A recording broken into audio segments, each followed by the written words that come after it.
Bienvenue au Polysécure, épisode spécial. Je suis avec Julie. Bonjour. Bonjour. Qui fait un beau sourire. Qui ne pas enchaîner, mais cela étant, nous allons aborder un peu sa thèse universitaire qui couvre la biométrie. Et ça s'intitule essentiellement cadre juridique de l'utilisation de la biométrie au Québec, sécurité et vie privée. Donc, ça va être très intéressant. Je te laisse démarrer avec ça. Oui, en fait, puis mon mémoire de maîtrise, là, c'est transformé en livre que j'ai publié aux éditions Yvon Blais. Là, fait que pour ceux qui sont intéressés à, si on veut un peu creuser le sujet, c'est disponible chez Thomson Reuters. Donc, oui, donc la biométrie, petite notion pour débuter. Donc, c'est quoi? Plus précisément, la reconnaissance biométrique. C'est une science qui se base sur les caractéristiques corporelles d'une personne pour l'identifier. Ce qui est bien connu, par exemple, c'est l'identification pour les empreintes digitales, qui est une méthode de reconnaissance biométrique. Il y a plusieurs types de technologies biométriques qui rentrent dans deux principales catégories. Il y a la biométrie morphologique ou physiologique, comme les empreintes digitales, la lecture de l'iris, de la rétine, des battements du cœur, mais aussi la biométrie comportementale qui va se baser sur un comportement physique propre à chaque personne. Par exemple, la démarche de la personne, sa frappe au clavier ou encore son odeur. Son odeur, je trouve ça intéressant au niveau mécanique, comment on peut faire ça. Je sais que les humains, mais dans le fond, l'humain est une machine biométrique. On est fait pour faire effectuer ça. C'est un peu comme ça qu'on opère. Mais au niveau machine, ça, c'est une idée qui est intéressante. Ouais, en fait, c'est une technologie qui est en développement. Il y a plusieurs technologies qui sont à l'étude en ce moment. Il y a même la lecture des battements de cœur à distance à l'aide d'un satellite. Donc, ça peut aller très, très loin, là. Donc, voilà. Je pourrais pas vous expliquer vraiment technologiquement comment est-ce que ça fonctionne exactement, mais c'est vraiment des lecteurs qui captent des ondes essentiellement, puis des vibrations. Voilà. Donc, au niveau de la sécurité, la reconnaissance biométrique est attrayante comme technologie parce que c'est assez difficile d'usurper les données biométriques d'une personne. En fait, c'est beaucoup plus difficile d'usurper les données biométriques d'une personne que d'usurper, si on veut, son identité plus traditionnelle. Il y a des risques relatifs à la vie privée qui découlent de son utilisation, c'est sûr. Par exemple, celui lié au détournement d'usage des données, parce que certaines données biométriques peuvent révéler beaucoup plus que la donnée en soi. C'est le cas, par exemple, de la lecture de l'iris ou de la rétine qui pourrait révéler un problème de santé, ou la lecture de la démarche, par exemple, qui pourrait révéler un handicap. Par contre, si la reconnaissance biométrique est bien utilisée, suffisamment sécurisée et que tous les critères légaux sont respectés, les avantages là, vont généralement surpasser les risques. Au niveau des lois applicables, les données biométriques sont des renseignements personnels, bien sûr, donc assujettis aux lois applicables sur la protection des renseignements personnels. Au Québec, en plus des lois sur la protection des renseignements personnels, le législateur a adopté en 2001 la loi concernant le cadre juridique des technologies de l'information, quelques dispositions là, qui visent à encadrer l'utilisation de la biométrie à des fins d'identification pour en assurer une certaine sécurité. Par exemple, il est interdit d'exiger qu'une personne se fasse identifier à l'aide de ses données biométriques sans son consentement express. Donc, ceci doit être optionnel au Québec. Il est également interdit de collecter plus que ce qui est strictement requis pour remplir l'objectif et seulement lorsque la personne a connaissance de la collecte. Par exemple, on ne pourrait pas identifier à distance une personne à l'aide d'une technologie biométrique dissimulée. En l'exemple du satellite et de la lecture des battements de cœur, là, ici, tel que la loi est faite en ce moment au Québec, ce ne serait pas possible. L'autre exemple à ça, c'est que les centres d'achat ont développé justement des systèmes de reconnaissance faciale qui servaient justement à repérer l'expérience client des choses dans la mesure où c'est pas déclaré, celle-ci est en contravention justement aux lois québécoises. Ça dépend. C'est-à-dire que les lois québécoises s'appliquent vraiment lorsqu'on veut utiliser la technologie biométrique pour identifier ou authentifier une personne. Si on utilise la reconnaissance biométrique à d'autres fins, puis que le résultat n'est pas d'identifier ou de permettre d'identifier une personne, là, c'est autre chose. Donc, on va appliquer le régime plus traditionnel des lois sur la protection des renseignements personnels à ce moment-là.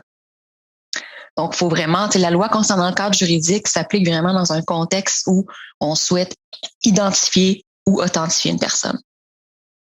Donc, par exemple, tout ce qui est analyse des données biométriques dans un contexte médical où on n'a pas associé nécessairement la donnée biométrique à un individu en particulier, qu'on fait seulement de la recherche, de la statistique, et là, c'est pas la loi concernant le cadre juridique des technologies de l'information ne va pas s'appliquer ici. Donc, la loi 64, dont on a parlé en 2021, a été adoptée en septembre dernier, puis va apporter certains changements aux articles 44 et 45 de la loi concernant le cadre, plus particulièrement concernant l'obligation de déclarer l'utilisation des technologies biométriques à la Commission d'accès à l'information. Jusqu'à présent, l'obligation de déclarer à la Commission se limitait aux banques de données biométriques. Maintenant, l'utilisation de tout procédé destiné à la vérification ou la confirmation de l'identité d'une personne va devoir être déclarée sans égard à l'existence ou non d'une base de données biométriques. Donc, sans la déclaration de la Commission d'accès et le respect de toutes les exigences en vertu des lois applicables, nul ne pourra faire usage de technologies biométriques là, pour identifier ou authentifier une personne. C'est intéressant, mais de ce que j'en sais, puis là, juste pour l'avoir consulté à quelques reprises, ce n'est pas très à jour. J'ai l'impression que les compagnies ne sont pas très au courant de l'existence de ce registre-là, peut-être même par le manque de publicité et le manque peut-être de punition ou de mesures coercitives qui est associé avec ça, souhaitant que la PS 64 justement vienne, je sais qu'il y a déjà plus de mordants dedans, viennent justement reconfirmer et réaffirmer que c'est très important, surtout en considérant que comme Facebook est en train de se départir de ces données biométriques, justement parce que ça devient une matière radioactive dans plusieurs législations, dont la nôtre. Là, donc, ça devient intéressant de constater ces effets-là et à quel point ça peut être bénéfique. Là. Tout à fait. Absolument. Donc, au niveau du projet de loi 64 et de la loi concernant le cadre juridique des technologies de l'information, il n'y a pas encore justement de pénalité qui est associée. Les pénalités sont vraiment associées à la loi sur la protection des renseignements personnels dans le secteur privé. Mais il y a beaucoup d'obligations aussi qui s'appliquent aux données biométriques en ce qui concerne la loi sur le secteur privé.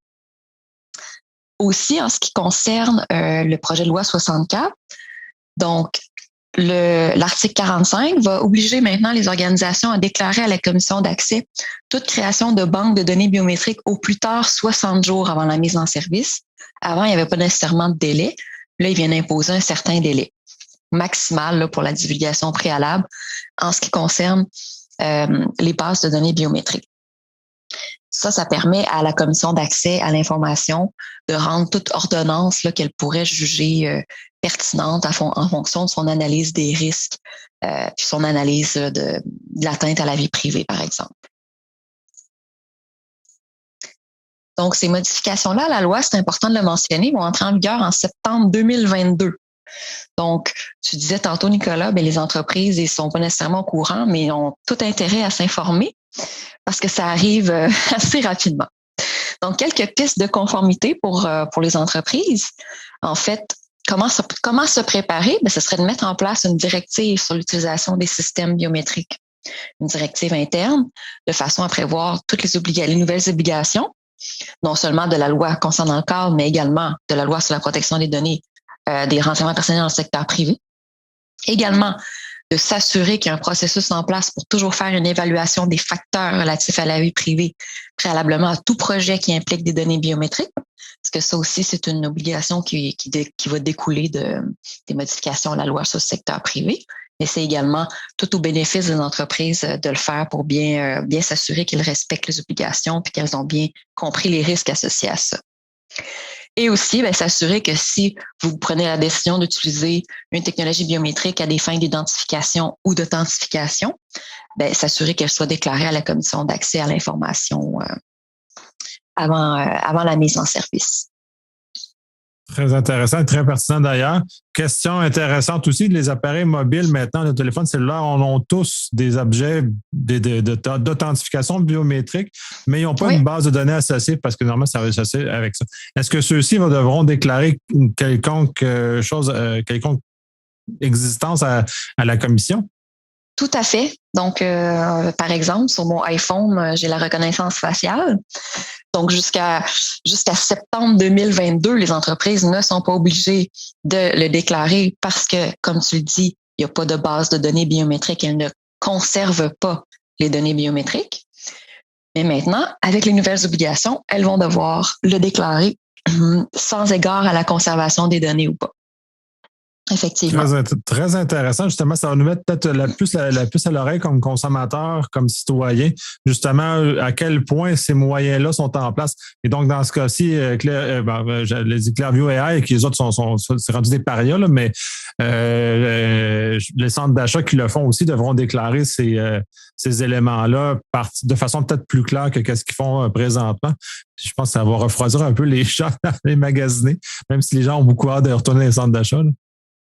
Oui, c'est ça. Dans les centres d'achat, c'est ça qu'il faut voir. Est-ce qu'ils font vraiment ça pour identifier? Est-ce qu'il y a un moyen d'identifier une personne ou pas? Tu sais, c'est toujours une question d'évaluation cas par cas, la biométrie.